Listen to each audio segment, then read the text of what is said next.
চাওক যেহেতু আমি সদায় চৰকাৰে যিখিনি ভাল পদক্ষেপ গ্ৰহণ কৰে আমি তাক সঁহাৰি জনাওঁ আৰু বিশেষকৈ আমাৰ সংখ্যালঘু অধ্যুষিত অঞ্চলবোৰত বৰ্তমান শিশু শ্ৰমিকে ভৰি পৰিছে।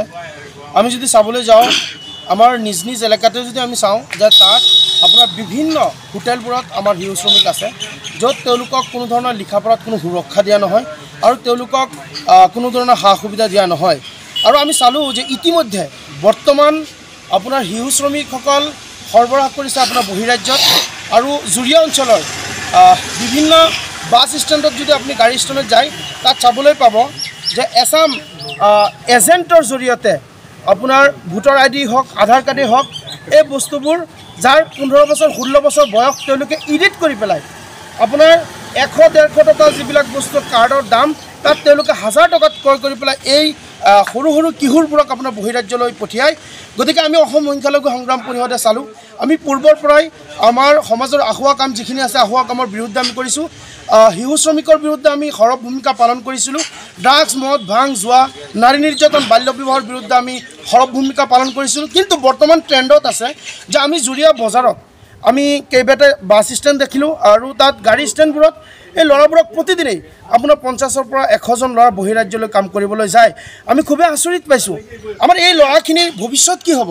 তেওঁলোকৰ আজি যদি লিখা পঢ়া কৰিব নোৱাৰে, আজিৰ যুগত কোনো এজন ব্যক্তিয়ে যদি শিক্ষাৰ পোহৰ নাপায় ইয়াতকৈ আৰু লজ্জাজনক কথা একোৱে হ'ব নোৱাৰে।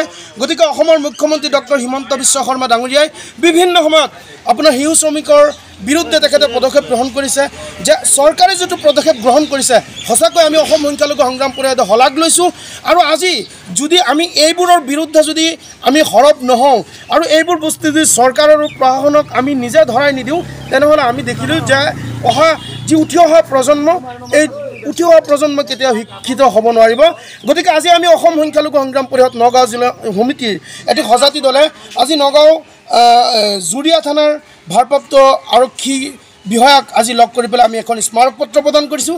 তেখেতে আমাক যথেষ্ট আশ্বাস দিছে আৰু কৈছে য'ত য'ত হয় এই মানুহখিনিক আৰু যিসকল এজেণ্টৰ জৰিয়তে আপোনাৰ আধাৰ কাৰ্ড ভোটাৰ ID এইবোৰ এডিট কৰি পেলাই যিটো আপোনাৰ কলা ব্যৱসায় আৰম্ভ কৰিছে গোটেইখিনি বন্ধ হ'ব। আৰু আমি অসম সংখ্যালঘু সংগ্ৰাম পৰিষদৰ তৰফৰ পৰা আমি এটাই দাবী জনাইছোঁ, শিশু শ্ৰমিক অসমৰ মাজত থাকিব নোৱাৰিব। আৰু যিবোৰ হোটেলৰ মাজত আমি দেখা পাওঁ 15-16 বছৰৰ ল'ৰাবোৰক তাত শিক্ষাৰ কোনো ধৰণৰ পোহৰ নাপায়, তাত গৈ পেলাই শিশু শ্ৰমিক হৈ থাকে, কাম কৰি পেলাই তেওঁলোক জীৱন নিৰ্বাহ কৰি আছে। আগন্তুক দিনত আমাৰ উঠি অহা প্ৰজন্মৰ ভৱিষ্যত অন্ধকাৰ। তাৰ কাৰণে আমি সংগ্ৰাম পৰিষদে আমি যিকোনো মুহূৰ্তত পদক্ষেপ গ্ৰহণ কৰিবলৈ আমি বাধ্য পৰিম।